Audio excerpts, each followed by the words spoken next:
Ustadz Kiai, saya kasih tahu Bapak Ibu sekalian, salah satu ciri Allah mencintai satu kaum, ketika di kalangan kaum itu Allah tempatkan orang yang berilmu agama. Kalau di kampung ini ada ustadz, ada kiai, ciri Allah mencintai. Tapi jangan sampai kufur nikmat. Sudah ada kiai, sudah ada ustadz, suruh ngaji malas. Pak RT, Pak RT,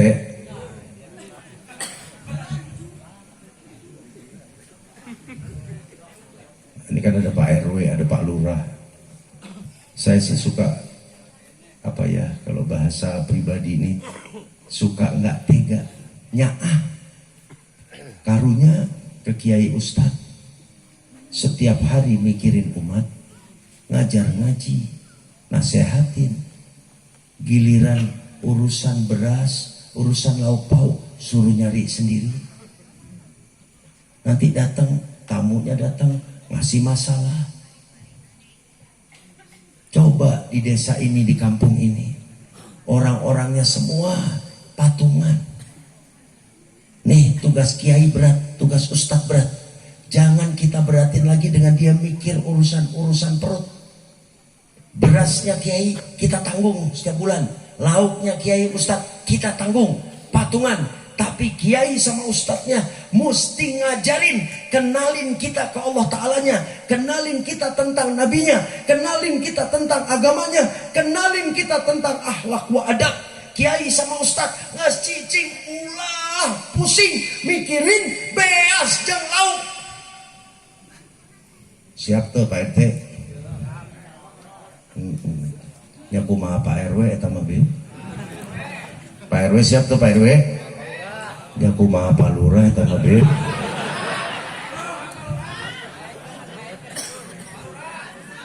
Kumaha Pak Lurah siap, abdi mah siap bin, tapi kumaha masyarakat. Iya, kalau ustadz kiainya tidak pusing mikirin, bayangin Pak, nanti datang tamu nanya, cerita, doain kiai, saya ada masalah begini-begini, mikir kiainya, ngajar rutinan harus, nggak peduli sakit apa enggak. Giliran cari makan, kiainya suruh cari makan sendiri. Kira-kira masyarakat anu model gitu eta dolim teu ka kiai ka ustad. Bukan masyarakat sini, ulah kasinggung. Masyarakat yang di sebelah sana nah, jauh. Kira-kira ustadz kiainya disiksa begitu, dolim nggak? Dolim. Makanya nanti Pak RT, Pak RW, Pak Lurahnya rapat. Ini sedesa ada berapa kiai sih? Ada berapa ustadz? Oh, ada 10. Sebulan butuh beras berapa sih? Kenapa? Tanggung jawab dunia akhirat tuh ada di ustadz sama kiai. Hati-hati. Umatnya nggak paham Allah Ta'alanya, tidak mengenal Allah Ta'alanya, nanti paling repot dihisab kiainya. Umatnya nggak paham nabinya, nggak mengenal nabinya, nanti yang paling repot dihisab ustadz kiainya.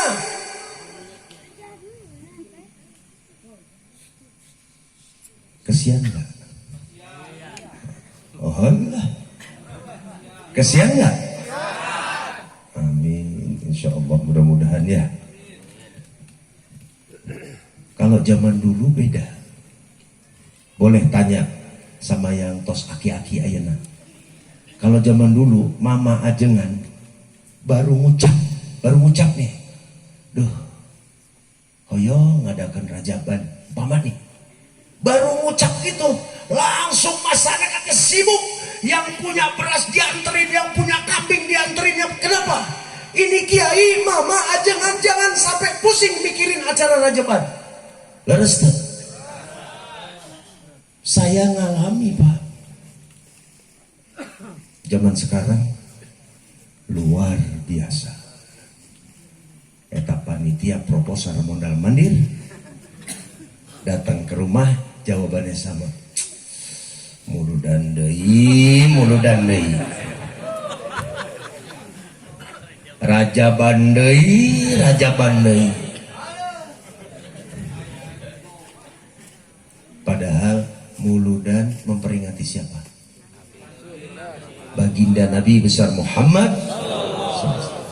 Yang bilang muludan deui, dia nggak sadar bisa sholat Nabi yang ngasih tahu. Dia nggak sadar punya istri, jima sama istri, dapat nikmat cara halal jadi ibadah, Nabi yang ngajarin. Dia nggak sadar dia jadi orang Islam karena Nabi yang ngasih tahu. Nggak sadar. Begitu Nabinya dirayakan, jawabannya muludan deui, muludan deui. Kira-kira eta jalmi model kitu teh jalmi culangung teh.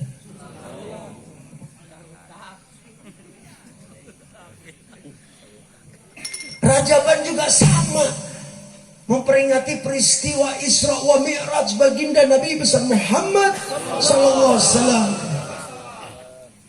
Yang setiap umatnya ketika sholat itu melakukan peringatan Isra wa Mi'raj. Tersadar Rasulullah SAW ketika melihat keagungan Allah Ta'ala mengucapkan at-tahiyatul mubarakatus salawatut thayyibatu lillah. Dibaca tadi sholat? Dibaca. Allah Ta'ala menjawab assalamu alayka ayyuhan nabiyyu wa rahmatullahi wa barakatuh. Dibaca tadi sholat? Dibaca. Rasulullah menjawab assalamu alayna wa ala ibadillahi shalihin. Dibaca tadi? Dibaca. Para malaikat kemudian mengucapkan asyhadu an la ilaha illallah wa asyhadu anna muhammadar rasulullah. Dibaca tadi? Dibaca. Berapa kali sehari? Sholat 5 kali. Berarti 5 kali memperingati Isra wa Mi'raj. Makanya dikatakan sholat itu mi'rajnya umat Islam. Nggak sadar. Begitu acara Isra wa Mi'raj, Raja Bandei, Raja Bandei. Awas istighfar. Meni kompaknya. Maksudnya istighfar, nanti kalau ada begitu lagi jangan ngucap itu. Begitu ada panitia bilang, nah itu proposal perayaan Maulid. Alhamdulillah ya Rabb, Engkau takdirkan aku menjadi bagian dari orang yang menggembirakan nabiku, baginda Nabi besar Muhammad. Gitu. Awas. Giliran beli motor, Masya Allah, dibela-belain.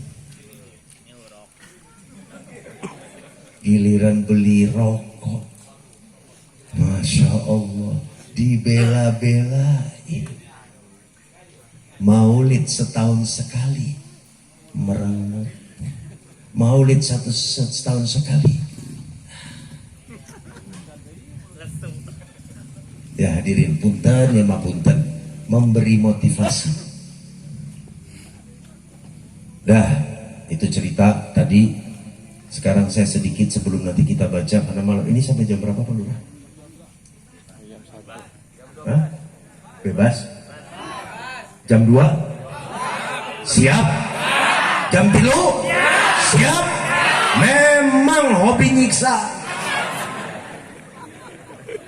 Saya datang dari mobil ke sini, boro-boro setetes saja belum. Setetes saja belum masuk. MC langsung Al-Mukarram.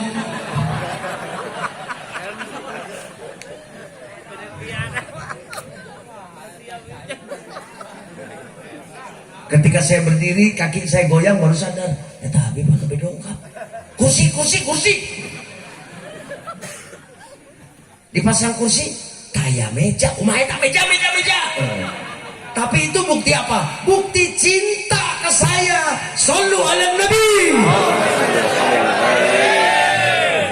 Tenang, bisa dibela.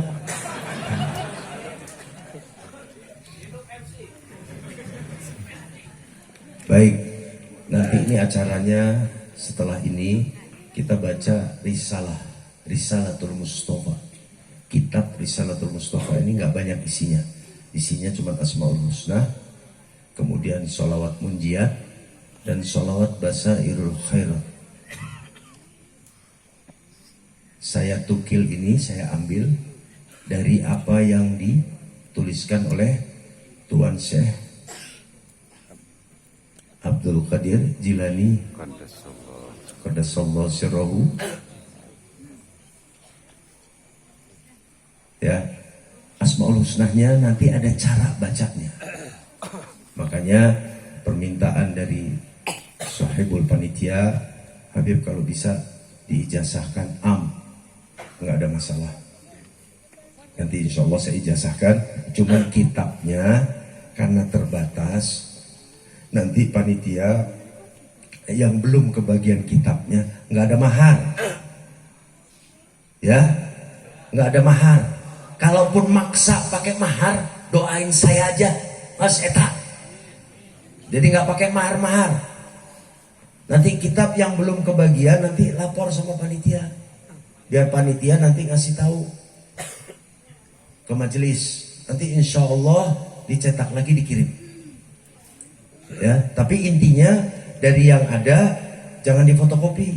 Nanti kalau di madrasah, di masjid ini dibaca, dipimpin aja sambil nunggu nanti kitab yang baru nanti dikirim. Insya Allah nanti dikirim sama majelis Durrul Mustafa. Ya, itu isinya Asmaul Husna. Cara bacanya nanti saya kasih tahu karena ini cukup malam. Jadi sholawat munjiatnya tidak saya baca, sholawat basairul khairatnya tidak saya baca, tapi saya ijazahkan. Yang penting membaca Asmaul Husnanya memang ada alunannya. Kenapa? Suatu saat kita nggak tahu. Suatu saat nih, misalnya di Surade, di lapangan kita adakan pembacaan Risalatul Mustafa Akbar. Nah, yang sudah baca tahu lagunya, enak tinggal ngikuti. Ya, mudah-mudahan insya Allah berkah manfaat. Karena siapa membaca Asmaul Husna, memahami arti nama Allah Ta'ala, memohon dengan namanya yang maha mulia, maka insya Allah membacanya saja sudah menjadi pahala. Hajatnya insya Allah Allah Ta'ala kabulkan. Sholawat sudah jelas banyak fadilahnya. Nanti tanya sama Kiai, sholawat munjiat itu fadilahnya apa? Sholawat basairul khairat itu dikarang oleh Tuan Syekh Abdul Qadir Jilani, apa faedahnya? Nah nanti setelah itu baru kita baca maulid. Nah baca maulid ini saya mau jelasin. Baca maulid itu menceritakan tentang siapa baginda Nabi besar Muhammad sallallahu alaihi wasallam. Ketika kita membaca sholawat, baca maulid, fokuskan hati dan pikiran ke Rasulullah sallallahu alaihi wasallam. Kenapa Bapak Ibu sekalian? Di zaman Rasulullah masih hidup, di zaman Rasulullah ada, itu Rasulullah kalau lewat satu tempat, ini salah satu saja saya ceritakan, lewat satu tempat, maka batu-batu kerikil yang ada di situ, yang dilewati oleh Nabi, mengucap salam. Ya Nabi, salam alaika. Makanya kalau marhaba kan dibaca tuh sambil berdiri. Ya Nabi, salam alaika. Itu batu lakukan. Tangkal pohon, tangkal Rasulullah dari sebelah sana jalan akan melewati pohon ini, maka tangkal ini merunduk. Menghormat kepada baginda Nabi besar Muhammad sallallahu alaihi wasallam sambil mengucap ya Nabi salam alaika. Batu, tangkal, akhlak adabnya seperti itu. Lalu gimana kita yang ngaku manusia, ngaku umatnya, giliran marhaba dibacakan maulid, tingkah nikahnya fokusnya nggak ada apa-apanya sama batu, nggak ada apa-apanya sama tangkal. Boro-boro hormat, boro-boro pakai akhlak wa adab. Terkadang marhaba sambil begini, terkadang begini, terkadang nggak ada ucapan, terkadang di hatinya lilatain. Kira-kira terus dia ngaku manusia. Saya bilang lebih hina dari batu. Awas. Makanya kalau di marhaba dimanapun,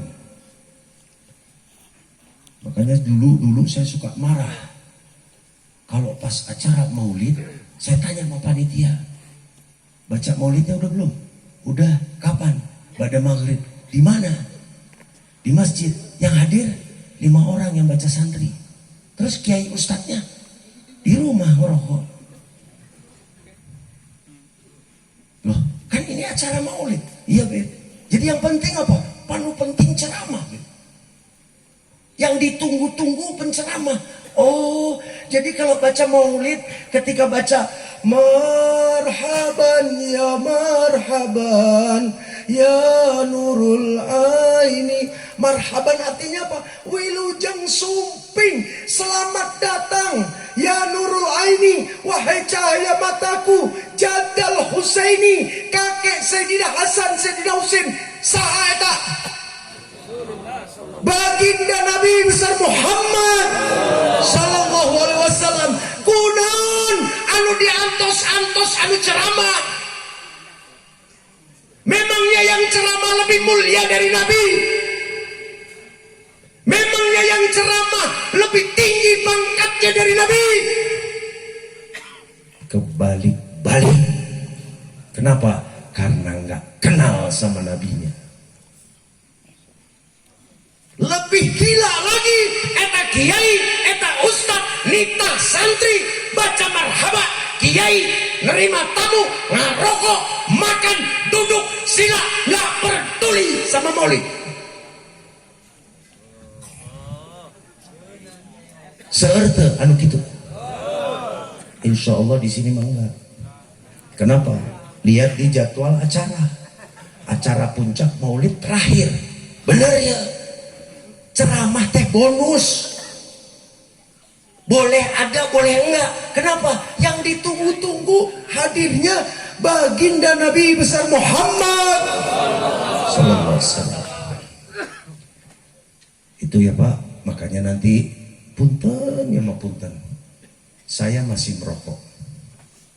Nanti pas baca maulid, baca risalah, yang namanya rokok matiin dulu semua. Kenapa? Akhlak wa adab. Ada satu riwayat, ada sekelompok umat Nabi Muhammad SAW membaca marhaba, membaca maulid, dipimpin oleh salah satu aulia. Di tengah-tengah pembacaan, aulia ini dengan matanya melihat rombongan Rasulullah datang menghampiri.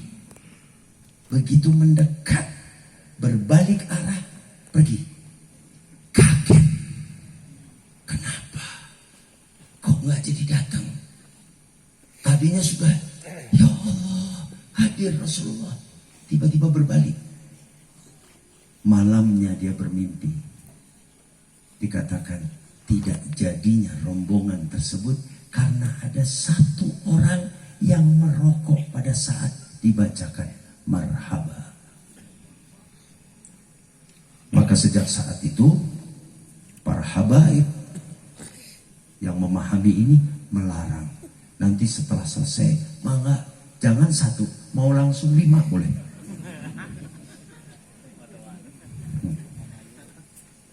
Ya, setuju? Setuju nggak merokok? Setuju matiin rokok? Alhamdulillah, iya. Nabinya. Jadi nanti kalau pas baca, fokus. Beb, emang bisa nyambung, Beb? Ya jelas bisa. Siapa-siapa dari umat Nabi Muhammad SAW membaca salawat, Allah perintahkan satu malaikat keliling dunia nyari, ketemu di sini di kampung kamu. Cisaat. Begitu nanti ini baca salawat, malaikat lapor, ya Rasulullah, Fulan bin Fulan di Cisaat malam ini bersalawat kepadamu ya Rasulullah. Nanti yang perempuan dilaporin, Bu, Fulanah binti Fulan bersalawat kepadamu. Berarti yang dilaporkan satu orang atau dua orang? Dua orang atau empat orang?